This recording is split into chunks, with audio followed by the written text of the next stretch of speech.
Hey guys, welcome back to some more reviews. The Explorer 4 here, the Horror Boy. And I had talked about People Under the Stairs. I did that quick review on In the Mouth of Madness. And I shot a review for The Serpent and the Rainbow. But that won't be up till probably later on. I don't know if it'll be a bit, maybe tomorrow. Because that video is particularly very long, and also I got to figure out, because I had to edit it, and it was a complicated process. So it'll take a little bit longer for that review to get up. But today I did want to talk about the last movie in this kind of late 80s, early 90s Wes Craven horror trilogy. And that is, well, not really, like the films are all three different films, but they're really, if you're having a marathon, they kind of fit together. And that is, the movies in this triple pack, which this pack is old, and DVDs are missing, and the ones that are in there are all scratched up and don't work. I don't even know why I still have it. One day I might toss it out, but I dug it out because I figure I'd show you guys it.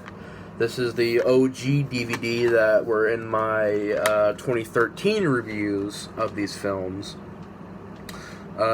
Will those reviews come back? I don't know. It all depends on if I can get those files recovered. I've been on a mission to do that since like 2017. So, and I did recover some reviews. My Final Destination 3 review, that's an old school review. My Rob Zombie Halloween review. My Army of Darkness review. The Blair Witch Lost Footage.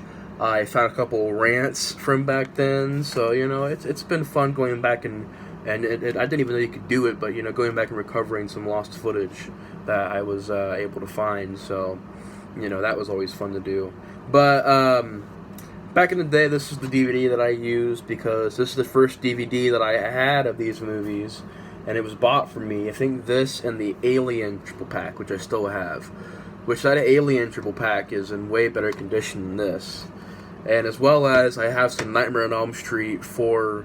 Like, it comes with 1 through 4, then 5 through Freddy vs. Jason. I still have those over there, but those are all beat up and scratched up. Of course, Serpent and the Rainbow and The People Under the Stairs, I own both of those on Blu-ray, Scream Factory. Shocker, I do not. So instead of not showing anything for this review, I figured I'd show you guys this OG Wes Craven horror collection. This is how I got introduced to these films back when I was 8 or 9 years old, seeing these movies for the first time, and really loving all three movies. And Shocker is a film, I believe it's a 5.5 on IMDb, came out in 1989, I think 89 or 88, I think 89 was when that one came out.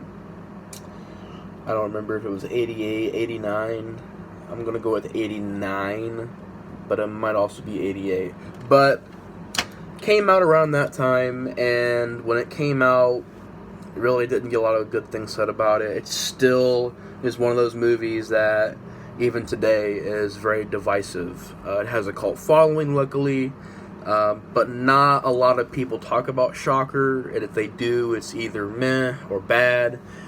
But you guys know me. If a movie I see is good, and I feel like it's good, then I'll admit that it's good, and and I'm just honest about every review. I really don't understand the hate for this film. I think this movie is up there with People Under the Stairs, Nightmare on Elm Street, Serpent and the Rainbow, and these great horror, Wes Craven horror film classics. Hills of Eyes, Last House on the Left, Scream. And I even love Scream 3. Scream 2 is decent. Scream 4, I think, is decent. But Shocker is a movie that when I was a kid, I thought it was such a cool concept. And my friend John made a good point because, he mentioned how back in the day when this came out, Wes Craven didn't get a lot of the money from the Nightmare on Elm Street series because the sequels were making a ton of money, and he wasn't really getting.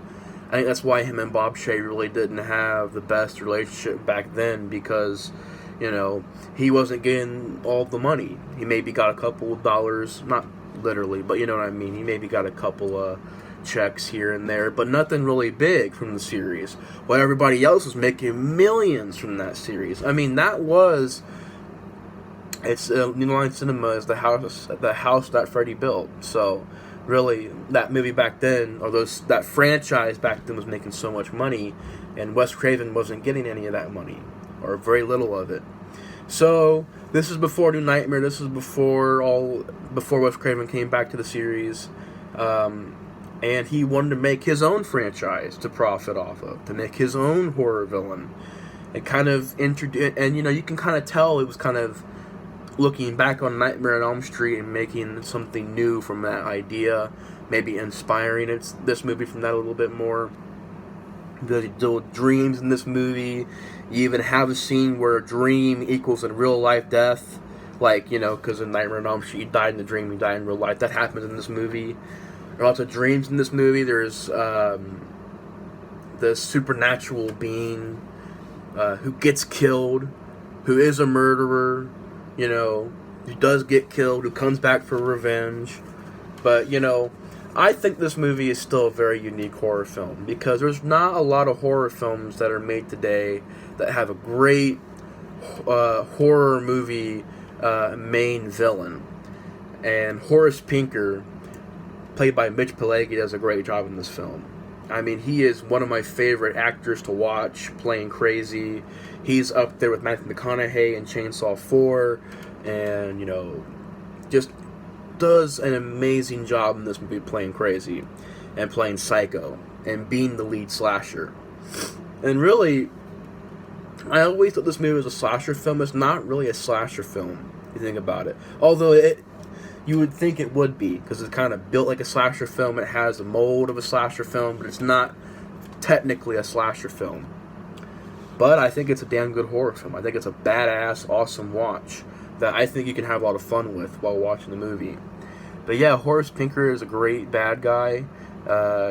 He's pretty much the serial killer who has, great look to the character, where, it's just part of his characteristics, where he has a leg that doesn't work, so he kind of drags the leg.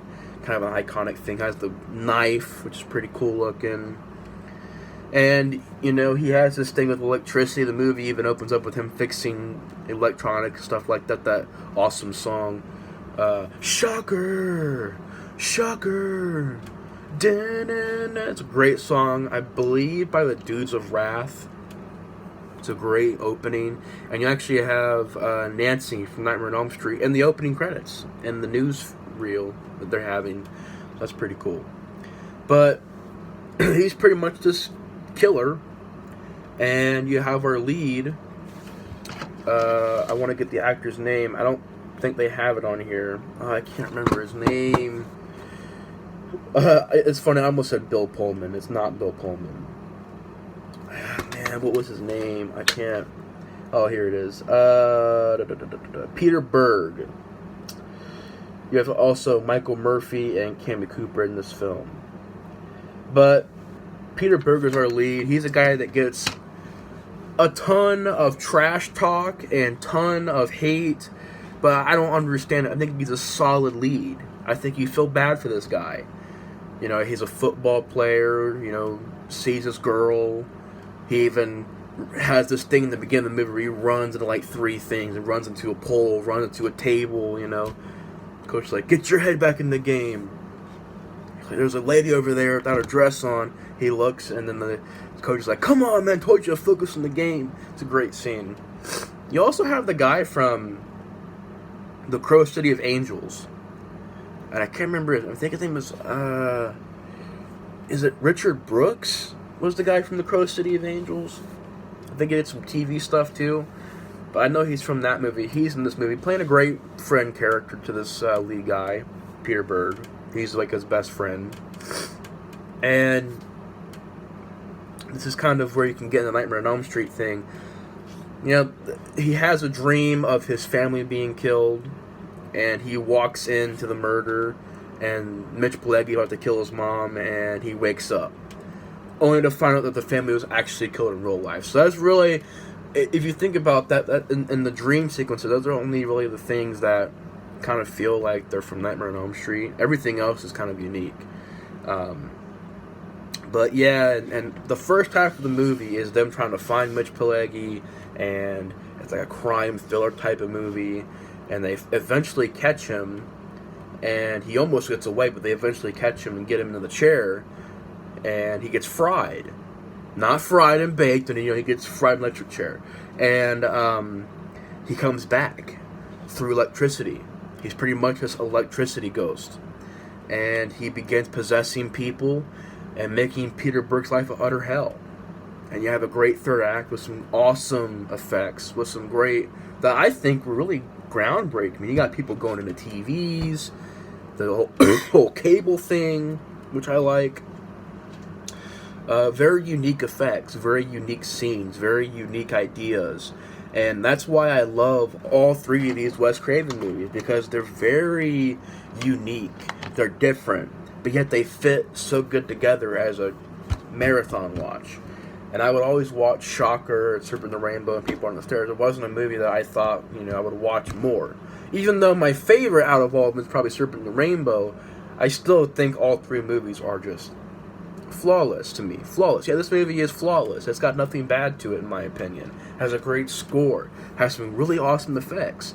Has some really bonkers, off-the-wall scenes. Has some creativity. Yeah, even though it is kind of influenced from Nightmare on Elm Street, still has creativity in there.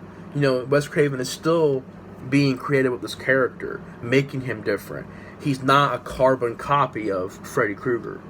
He's this awesome idea of electricity, this cable killer, this guy that travels through electricity currents and cable, and I'm pretty sure you could do a Shocker movie nowadays and make it like the internet and base it off of technology, and it's how far it's come with streaming services, everything.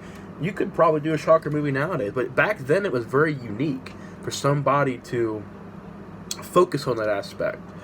And I just think it has some really awesome stuff. I think Mitch Pileggi does a great job in the film. It's definitely a classic in my opinion. It's a fun horror film. It just, to me, is one of the best. It's one of my favorites, and it's an underrated film.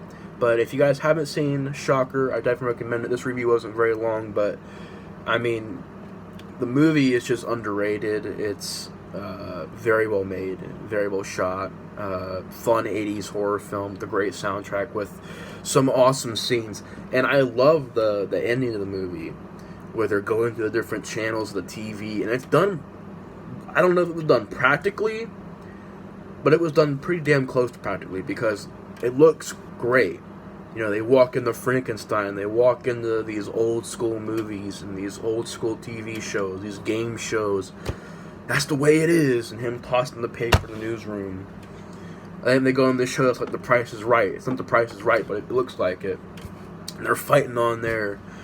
And you have that great scene where at the end of the movie, Peter Berg gets out of there and, pretty much uses the fact that, this guy is trapped in this cable and electricity. So how do you stop him? Well, you cut it off. He has control over him.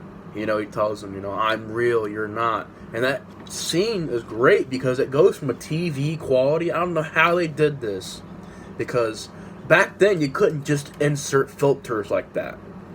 So they had to do it some practical way.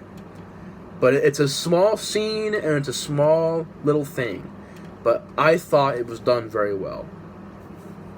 Where they're battling in this bedroom and it's shot through the TV lens, so it looks grainy and looks old. And there's that moment where Peter Berg stands up and says, "You know what? You're dead. You're a ghost. You're a spirit. You're trapped in this domain. I am real."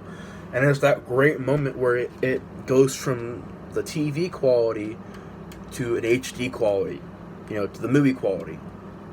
And I do not know how they did that. It could be simple. It could have been just a filter. But back then, you couldn't do just filters like that. You had to, insert a cut somewhere and have it cut to an HD screen. I don't know how they did that shot, but it was just... And it's a small little thing, but it stood out to me. It's like the TV stuff. Was it green screen? Was it practical? Was it on a set? I couldn't tell. It was done very well. And there's... Even the CGI in the movie, I don't mind. I would say probably the worst shot is when Mitch Pileggi gets out of the lead's dad, because he possessed his dad, and he gets out of him and he goes into this electric current pretty much, and he fades. Sorry about that, guys, but like I said, probably the weakest looking CGI effect is when Mitch Pileggi fades out and he goes into electric current and kind of fades. You know, if you guys have seen the movie, you know what I mean. He kind of fades in electric current. It's kind of a weird looking effect, but everything else is done very well. I mean, Peter Berg in the last half of the film is just being chased down and being harassed. He can't escape because this guy is inescapable. He's through electricity. Electricity runs everywhere. But by the end of the movie, he realizes that that's also his weakness, because now he's trapped in this TV, pretty much. And Peter Berg, there's only one way out, through the camera lens. So he jumps through the camera lens. It's a great shot, too. I don't know how they do these shots. Wes Craven, man. He did a great job. He did a great job of making you kind of wonder, like, oh, cool, that's an awesome effect. How'd you do that? Or how did you do this? Like, in Interpreting the Rainbow, I was wondering, how'd that snake come out and bite Bill Pullman without, poisoning him or actually hurting him? Well, they built a planet from the snake to where it can't bite him, actually. I'm like, oh, wow, it's so cool and creative. Here, it's like him when they jump into the TV and they jump out of TVs, it looks legit. And Peter Berg jumps to the camera, destroys it, and now Mitch Pileggi is trapped in this TV. Now you get back in here, get back! And then Peter Berg turns the TV off and goes out, and the movie ends. It's a great film that has some awesome stuff. The only thing that I can really, I know I said it was flawless, but the only thing I can really say that I thought was weird was the whole his girlfriend being a ghost thing. Because it kind of felt like a different movie at that point, and also kind of slowed the pace down. But besides that, and like the weird dream Peter Berg has, because I don't know, it's just a thing where in horror films, people have like, these weird dreams all the time. It's in all these horror films, and I just felt like here it was just like unneeded. You didn't need that whole thing going on with the ghost girlfriend, because his girlfriend gets killed by Mitch Pileggi as well.